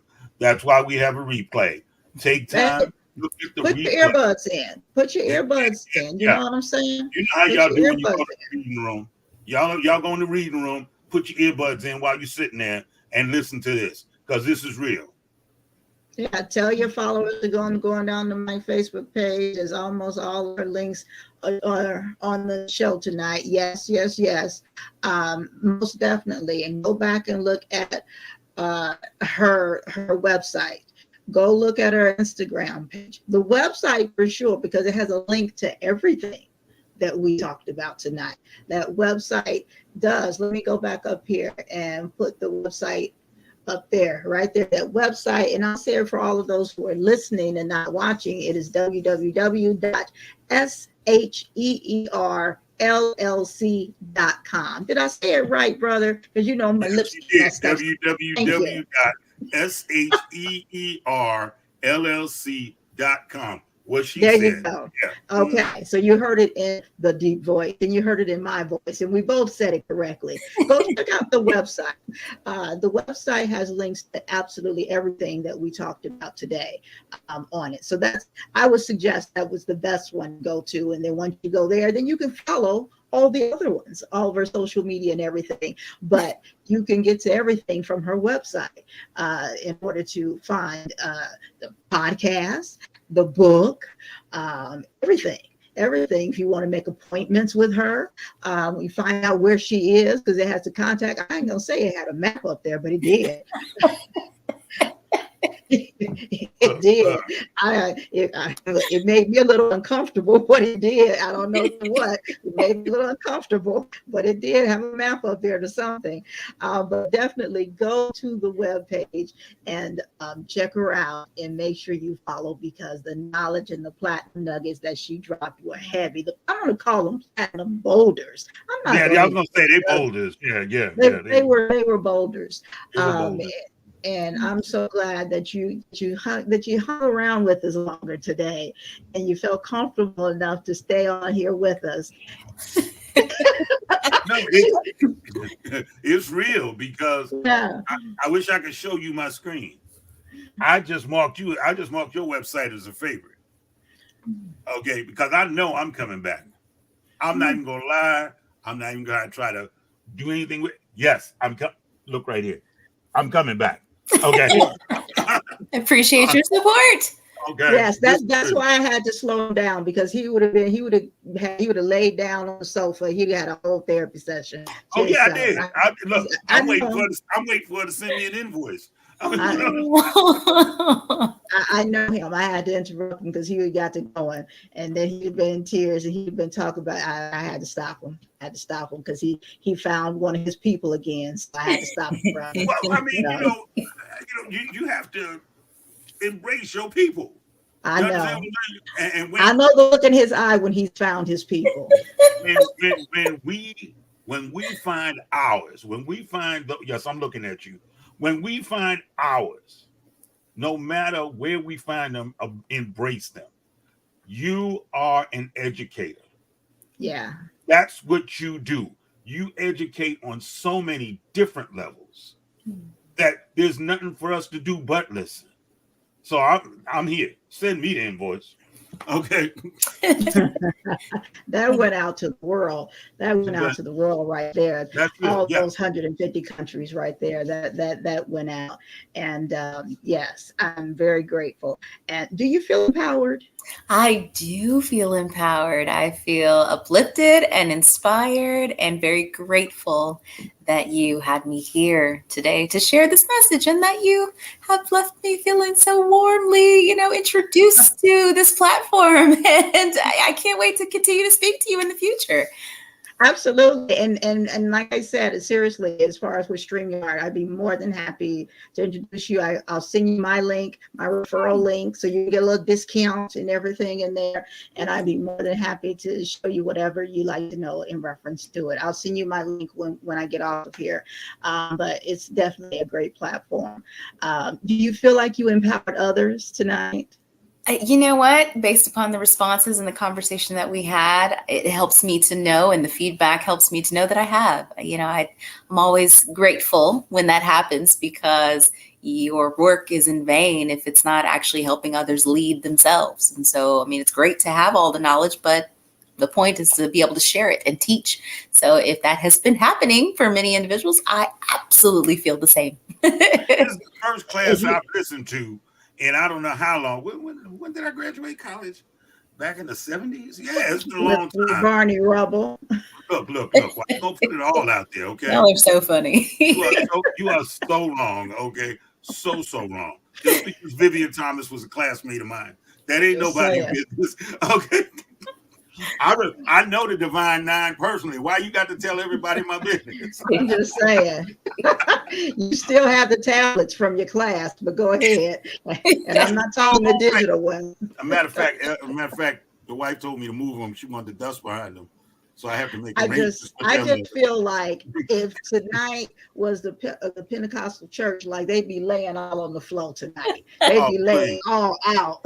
They'd be laying all out. That's just how like Reverend Al. Be like Reverend Alvin. All right, the doors of the church are now open. Tithes and offering, pastor. Right. The bucket would be full. Right. The bucket would be full. Now, brothers reaching after work money and putting it in there. Yes. Look, and they'll tell you, I don't compliment easily, honey. I do not. And I am outdone. I just pull some beads out of my hair. Wait a minute. I was ready to get on you, Moni, because I was like, you didn't ask me if I felt empowered, because I talk what you're gonna do. Yeah, you both feel empowered? Yes. Wait, yes. You got Sally asking too. Yes. I am the only one supposed to ask that question. Everybody asks it. No, because as long as she's empowered, we empowered. So we will. Everybody's asking. Yes, absolutely. Everybody feels it. Okay. It was phenomenal. Absolutely phenomenal. Thank you so much. This was Doreen, she told me, she's like, oh, you're gonna have so much fun. Like, we had the fun, but oh my gosh, like in the herpes thing. Woo! Yeah, that kind of shut the whole room down. She said herpes, and everybody was like, yeah. Yeah, you have educated, and you have inspired, and you have done your job. You have come and done your job. Yes, ma'am. So thank you so much. You are more than welcome again. Yes, you have found a home. And yes, ma'am, you enjoy yourself and have a great. Is there anything else that you would like to share with us before you leave? I am very grateful and thankful to have been here. And I hope if you have any additional questions or individuals that come to you, just send them my way. I'll be right here. We absolutely will. Thank you so much. You enjoy yourself. Have a great evening. Thank you. You do the same. Thank you very much. Bye-bye. Bye-bye. Oh my goodness. That was great. Don't play. My throat hurting a little bit. Look, you think I'm joking? I'm over here like, You know, when you're doing that cramming for that school test. Who's Facebook user? Put your name up there. Put your name. So I said, Chris, I was talking to Elena, and she was very complimentary about you. Just wanted to let you know. Thank you, Lena. Thank you very much. You and Jim both. Thank you. Was that just necessary? Well, okay. What, for me to say thank you? No, I was talking to Sally. Wait. She can't pass on information that she got.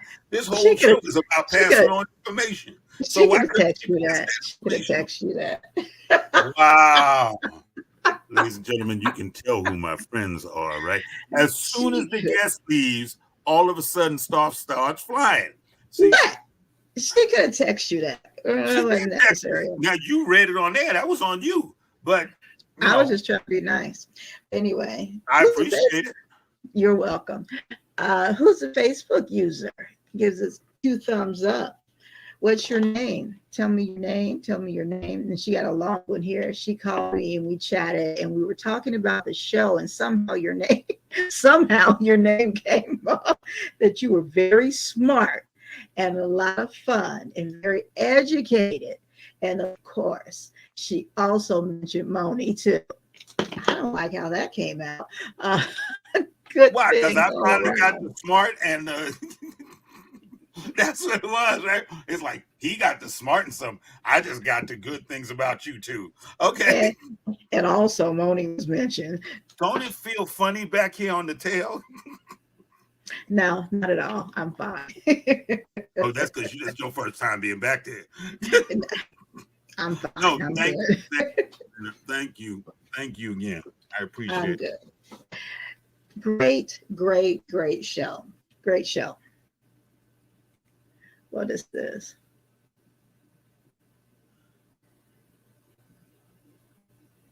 Why don't you read that out loud? Huh? Why don't you read that out loud? Well, that shut everything down, didn't it? All of a sudden, it's quiet. You know we ain't supposed to make that in. I saw exclamation points and stuff. Right? She's like, Lord, no, I'm not reading that. That's not necessary to read. Oh, now it's not necessary to read. That wasn't necessary to read aloud, Sally. Wow. So I definitely like to thank WUBI Ubiquity Radio listeners and viewers. We'd like to thank iHeartRadio. We'd like to thank Apple. I see you just looking. Here we go. Google, YouTube, Twitter, Twitch, Facebook,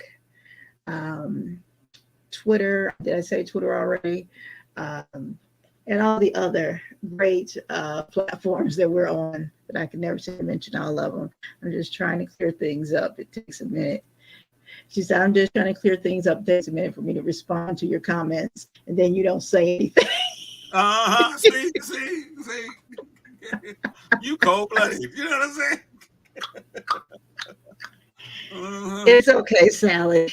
I know. I just like to give Chris a little. I want to thank you, Sally, for passing on the information. Thank you. Yeah, Tony got on me about you today, and what? I had to put him in his place. Why? He thought that I'm hard on you. He thought I'm hard on all men. Wow, really? And I said, you're a lie. I said, I give Chris very distinct instructions, and Chris likes to buck the instructions. Yeah. No, I don't buck the instructions. I don't. I just think when you say call me, and we working on 3 hours after that, okay, this is not a phone call. This is a damn meeting. You need to say, let's have a meeting. One, that's your fault it took that long, not mine. It don't matter whose fault it was. You should have called it as a meeting. See, when you say call me, that means we're going to have a conversation and we're going to hang up the phone. Okay? What you were doing was you were doing a whole seminar. And see, that's how that went. It's not my fault that it took you 3 hours to learn how to do a reel. And like I told you, I was on the phone with you. You mean when your thing said reel and mine didn't? And then when mine said reel, not my fault. Not my fault. You kept You were hitting telling me to wrong go to reel buttons. when you didn't even find the reel? That was remix. See what I'm saying? How you don't know? No, because you said reel, and then you either one you couldn't find them. Well, I can find them. I could find them. That's fine. You couldn't. Now, the bottom line is Oh, I here we was go on the the bottom phone. line. I was on the phone the same time you were on the phone. I Yeah. didn't tell you to go do something while I went to go to sleep. I was on the phone the same time you were All until I'm 1 saying in is the that morning. you're gonna And call I me, had to call be me. up, and I had to be up at 3 in the morning. No, 4 in the morning for a gig. You were going to get off the phone and go to sleep. So what I said was, Wait a don't minute, complain when to did me. my house get so? I didn't want to hear your mouth. Because I was on the phone same time as you with the same issues. So zip it. But wait a minute, when how do you know what's going on in my house? Do I have saran wrap walls? I I'm don't talking care. about I'm gonna go to sleep, and you don't know what I'm doing. I don't care, really. I'm on the phone with you. Okay, yes, you on the phone with me, but you know what? Exactly. How about we do ourselves a favor and get off the air because it's 1:54 and 29 again. We're fine. Say your thing, sir. Oh, my thing. Yes. Okay. Well, first of all, I want to celebrate my brother Pierre's 50th birthday. He just went to heaven earlier this year, but we're all still celebrating his life and his accomplishments. Pierre Scott, you will always be loved, and you are truly, truly missed. Absolutely. Yes. Now, as far as the other person that I love, my wife, who keeps me on track, who keeps me empowered, keeps me focused. I will always say this: I love you.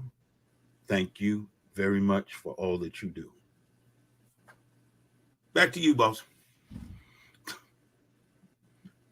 What I was saying, no, I'm just playing. You now the news. So sad, so rudely interrupted. Right. Yes. And yes, we do want to say a happy heavenly birthday to Pierre. We all definitely miss him. That is definitely a hard one on all of our hearts. Yeah, I was talking to Terrence just the other day in reference to that. Definitely. I want to thank all of our viewers, all of our guests, our past guests and our upcoming guests. I'm very appreciative for all of them. I want to thank Empower Magazine, of course, for entrusting their guests to us. You know, that is a huge level of trust, to trust Moni, not Chris, but Moni. Number love in this room, y'all. Just understand. No, see, you didn't let me finish. Well, it sounded like it pretty much was finished there. No, you didn't let me finish because Moni is definitely a wild card. See how you, because Moni is definitely a wild card. But you know that I handle business and I'm going to take care of your people. Because I definitely love. This is my jam right here. This is what I do. When I'm not feeling well, this makes me feel great. And then I go back to not feeling well right after. Great show, great host, great guest tonight. I agree with all of those. A great director of research. Don't forget yourself in there. Yeah, please don't. Don't ever forget yourself in there, because I sincerely appreciate you, Sally. I absolutely do. So let me definitely say that. I appreciate WUBI Ubiquity Radio. I appreciate my husband, who definitely appreciate him. I'm just gonna say that. Look at Chris looking at me there. He's like, "Don't say it. Don't say it." No. Look, I love the brother too. So, but I don't love him like you do. But I understand. Yeah, he gets in my grip. Lord have mercy. So I do. I appreciate the personalities there at WUBI that show plenty of support. I do appreciate them. I appreciate. Yeah, and the other personalities too that do come through, and the ones that give me calls and texts and whatever, and say hang in there, and whatnot on those difficult days that I have when I have them. Because trust me, there are sometimes I just want to say I want to quit, just because sometimes it just gets difficult. So I do appreciate all of them. I appreciate all of it. I'm quite grateful and appreciative. For the good days and bad days and in between. So you guys make sure to subscribe. DJ Baylo is the bomb. Okay. Yeah, I think we should end on that. That's right there. That should be it. Don't say another word. Just run the credits. Just run the credits. Just DJ Baylo is the bomb. Boom.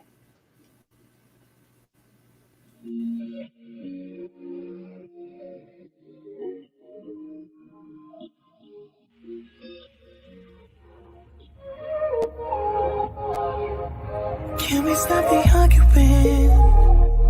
Can we take a moment where we can calm down? It's just so exhausting. Swinging in the wind, going round and round. I know that we won't say sorry.